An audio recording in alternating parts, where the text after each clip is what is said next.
Saya katakan, orang Asia, orang Indonesia, kekuatannya bukan di membaca.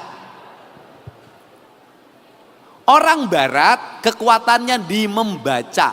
Orang Indonesia, orang Jawa Barat, orang Jakarta, ini Jakarta sebagian, ada orang Banten, kekuatannya bukan di membaca kemampuan dirinya, di mendengar dan di melihat. Jadi ada orang yang hebat karena sering mendengarkan, maka teori pendidikan lama itu guru itu bercerita. Teori pendidikan lama guru tuh bercerita, guru-guru ngaji itu ngajar di pesantren itu bercerita. Kita sejak kecil banyak mendapatkan cerita sehingga anak-anak yang kaya pikirannya itu lahir dari keluarga yang ibu bapaknya pandai bercerita yang masuk dalam pikiran kita. Nah, sebenarnya kekuatan orang kita itu di pendengaran, di banyak mendengar.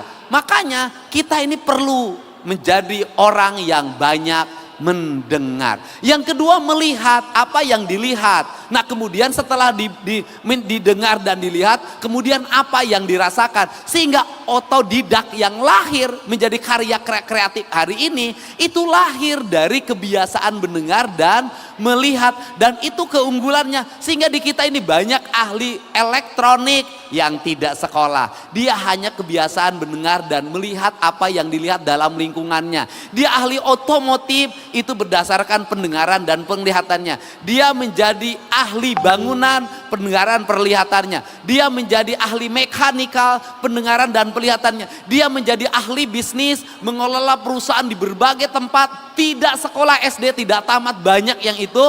Kemudian apa? Pendengaran dan penglihatannya melahirkan banyak pengalaman bagi hidupnya. Maka keberhasilan manusia itu bukan hanya sekedar berapa yang dia baca, IP-nya berapa, tapi seberapa besar dia melewati gelombang hidup yang panjang, yang dia hidupnya pasang surut, terlatih emosinya, maka lahirlah kecerdasan intelektual, kecerdasan emosional, kecerdasan spiritual atau intelektual quotient, emosional quotient, dan spiritual quotient. Jadi mahasiswa yang unggul bukan hanya mahasiswa yang tinggal di perpustakaan baca buku, tetapi mahasiswa yang unggul adalah mahasiswa yang membaca, mahasiswa yang mendengar, mahasiswa yang melihat, mahasiswa yang merasakan. Maka organisasi terbesar bagi hidup Anda adalah seluruh alam semesta harus Anda lewati dalam perjalanannya. Sehingga ketika tadi bicara persoalan healing, traveling, itu sudah bisa menjadi bagian pengayaan pikiran Anda.